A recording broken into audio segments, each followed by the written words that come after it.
Добро вечер, започнува уште едно издание на Урбаните вести. Останете со нас.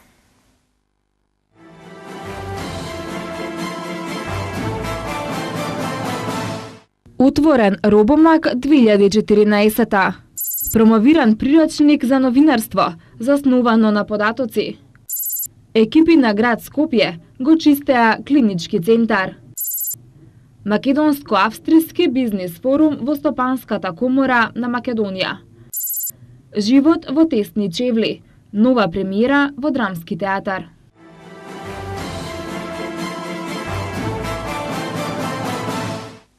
Денеска беше промовирано македонското издание на прирачникот за новинарство, заснувано на податоци од страна на Центарот за развој на медиуми. Истиот е обид да им се приближи на новинарите секаде во светот. Прирачникот е приреден од Джонатан Греј, Лилијана Бунегру и Луси Чемберс. Изворно издание на Фондацијата Отворено знаење и на Европскиот центар за новинарство. Повеќе информации за ова од Томислав Атанасовски. Центарот за развој на медиуми денеска во Гейм клубот во Старата Скопска чаршија го представи македонското издание на прирачникот за новинарство засновано на податоци. Прирачникот за новинарство засновано на податоци е приреден од Джонатан Греј, Лилијана Бунегру и Луси Чемберс, а е изворно издание на Фондацијата Отворено знаење и на Европскиот центар за новинарство. Според Дејан Георгиевски од Центарот за развој на медиуми во Македонија, новинарството се назадува со користењето на дата податоци за истражувачко новинарство, иако овој вид новинарство не е новост во светот. Прирачникот нуди листа комплетна на сите онлайн алатки на кои што можете ги најдете бесплатни системи за гребање на податоци од интернет, бесплатни системи, сајтови за визуализација, за обработка на податоци. Она што ние планираме да го направиме со овој прирачник е до повеќето редакции или до сите редакции да доставиме барем по една копија, за да можат нивните новинари да ја користат доколку сакаат, да доставиме по неколку примероци и до оние студии за новинарство, неколку факултети за новинарство или за медии и комуникации кои што работат во Македонија. Сакам да изистам заради тоа што тиражот е релативно мал, она што одлучивме е на целата книга, затоа што таа изворно е објавена во онлайн на интернет и дури потоа е печатена од Орайли. Би ги поканил македонските новинари да ја користат што повеќе, затоа што книгата се обидува да биде, јас сум прилично убеден дека дата новинарството е една од нештата што се иднината на новинарската професија. Прирачникот е обид да им се приближи на новинарите секаде во светот новинарството засновано на податоци. Дата новинарството може да му помогне на новинарот да раскаже една комплексна приказна со користење на уверливи податоци и атрактивни инфографики. Токму тука се крие вистинското значење на новинарството засновано на податоци. Иднината лежи во ваквото новинарство. Новинарите мора да бидат вешти во користењето податоци. Денеска се повеќе се работи на прегледување на податоци и опремување алатки за нивна анализа и одвојување на она што е интересно. Нивното оставање во перспектива ќе им помогне на луѓето да разберат како сето тоа се вклопува во определена слика и што се случува во земјата. Новинарството засновано на податоци представува нов комплет од вештини за пребарување, разбирање и визуализирање на дигиталните извори во време во кое основните вештини на традиционалното новинарство едноставно не се доволни. Тоа не е замена, туку дополнување на традиционалното новинарство. Македонското издание на ова значајна книга го подготви Центарот за развој на медиуми, финансиски поддржан од Фондацијата Отворено општество Македонија.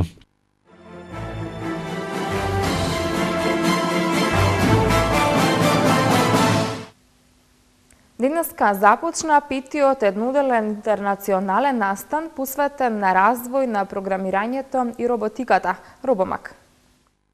На Факултетот за електротехника и информацијски технологии денеска официјално беше отворен петиот меѓународен надпревар за роботика и вештачка интелигенција Робомак, на кој во наредните 4 дена своите програмерски вештини ќе ги представат околу 70 домашни и 30 странски студенти од повеќе од 20 европски држави. Робомак 2014 на учесниците ќе им помогне да ги продлавочат и дооформат знаењата, стикнати преку формалното образование. Ке трае до 9 март, а ден пред затварањето во домот на АРМ ќе се одржи финале на кое тимовите учесници ќе се надпреваруваат со своите креации. Станува збор за интернационален настан, посветен на развој на програмирањето и роботиката, на кој студентите ќе програмираат во мешани тимови и ќе се обидат да ги искористат постоечките роботи на наефикасен и креативен начин. Еден од организаторите на Робомак 2014, Кристина Младеновска, истакна дека и покрај силната конкуренција, учесниците од Македонија успеваат секоја година да се изборат за награда и признание. Влезот е слободен, може сите заинтересирани да дојдат, ќе има 5 категории во кои што ќе се надпреваруваат надпреварувачите. Мешани тимови, од различни градови, од различни држави, имаме луѓе од Шпанија, од Италија, од Франција, од Полска, Турција, од многу држави, заедно со нашите од Македонија. Имаме 5 категории, сумо, каде што 2 робота се ставаат во ринг и со помош на сензори треба едниот да го избутка другиот, потоа роботска рака која што се програмира може да се програмира да прави најразлични работи. Наредна категорија е хуманоидот кој што се програмира да игра на некоја музика, на некоја песна. Исто така имаме рейс, односно трка, каде што роботчињата кои што наликуваат на колички следат црна линија и треба најбрзо да стигнат до целта. И оваа година внесовме една нова категорија која што се вика Right Target, односно вистинска цел. Со помош на сензори тие роботи препознаваат бој. Павел Шумејко е студент во 3-та година на факултетот за електротехника и информацијска технологија. Минатата година тој бил задолжен за организацијата на надпреварот, но оваа година е дел од учесниците. Привлекувале секато нака роботи и развој на технологија, бидејќи тоа е иднината сега што седи пред нас. Моја грешка што не се пријавив, а бев како организатор учествував тогаш и успев да се запознам, како функционира се, дека не е толку тешко, дека е интересно многу. Сега сум пријавен како партиципант. Ќе учествувам, на роботска рака сум за таа категорија одреден. Ше едно од нашите на роботика кај што изучуваме, имаме и предмети посебно само за роботска рака, кој вовед во роботика и интелигентни системи. Исто така имаме изучувано и основи на машинска интелигенција и други предмети што ќе ни помогнат сега за да успееме да ги програмираме роботите. Надпреварот за отворен го прогласија деканот на ФЕИТ Миле Станковски и ректорот на Универзитетот Свети Кирил и Методи Велимир Стојковски. Ректорот рече дека роботиката и вештачката интелигенција денес заземаат меѓу најзначајните места во науката и техниката и затоа на Скопскиот универзитет им се посветува големо внимание.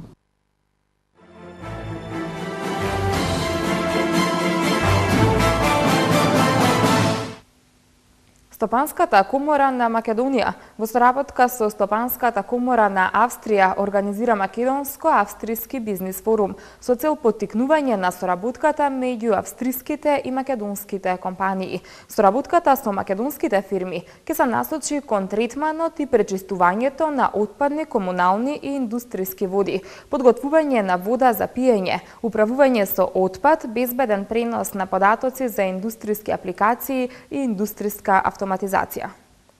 Почнава посета во Стопанската комора на Македонија, како и претходните посети кои што беа реализирани од страна на австриските компании, е одговорот на интересот кој што го покажуваат компаниите од двете земји, и од Австрија и од Македонија. На Република Македонија и на регионот им е потребна ваква соработка со ваква јака економија како што е економијата на Република Австрија, со цел да ни ги пренесат позитивните искуства и нивните практики, со цел да се приближиме подобро до европската регулатива и имплементација на европските регулативи. Не треба да заборавиме дека Австрија исто така е втор најголем инвеститор според вредноста на директни странски инвестиции во Република Македонија. Денешниве средби кои се однесуваат на поинтензивната соработка на компаниите од двете земји во областа на имплементирањето на новите технологии, во областа на третирањето на комунални и отпадни води, исто така во областа на процесирање, односно создавање на вода за пиење, во делот на управување на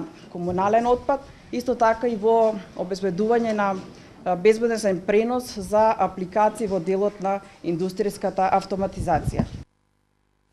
Екипи на град Скопје во текот на изминатиот викенд спроведува голема акција за чистење и уредување на зелените површини, улиците и пристапните патеки во комплекс клиники Мајка Тереза.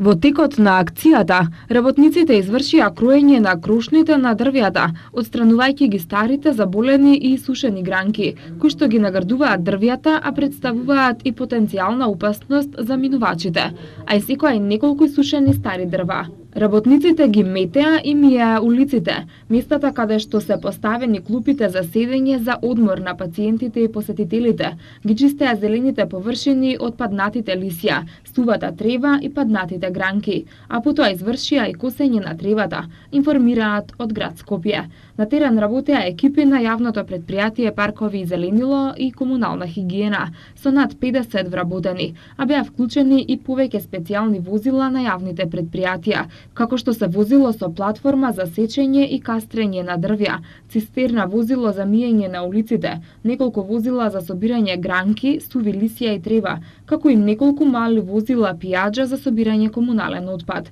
Градот Скопје вели дека, иако за одржувањето на овој простор е надлежен самиот клинички центар, екипите на градот, како и многу пати досега, ќе продолжат да спроведуваат вакви акции, излегувајќи им во пресрет на граѓаните и на оваа институција за која е од витално значење хигиената и уреденоста на просторот. Представата "Живот во тесни чевли" од Душан Ковачеви ги во режија на Ненад Витанов. В петок премиерно ќе биде изведена во Драмскиот театар Скопје.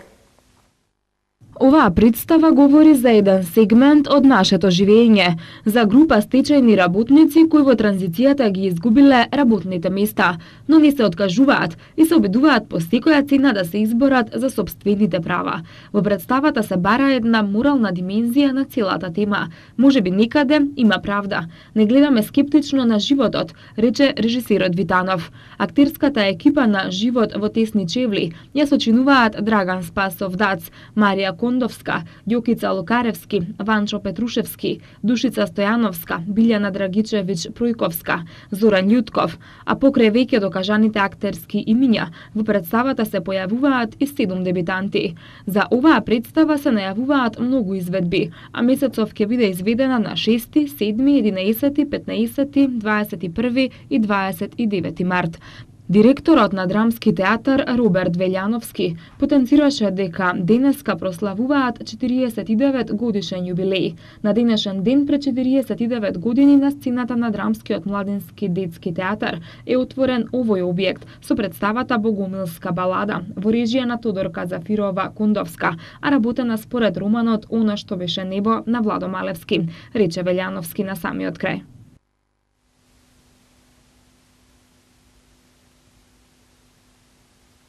Американската тенисерка Серена Вилијамс ја помина Моника Селеш по бројот на недели на врвот на ВТА ранг листата. Леброн Джеймс од НБА тимот на Мајами Хит постави нов личен и клубски рекорд од 61 поен на мечот со Шарлот. Следуваат рекламите, а веднаш и по нив и спортските вести.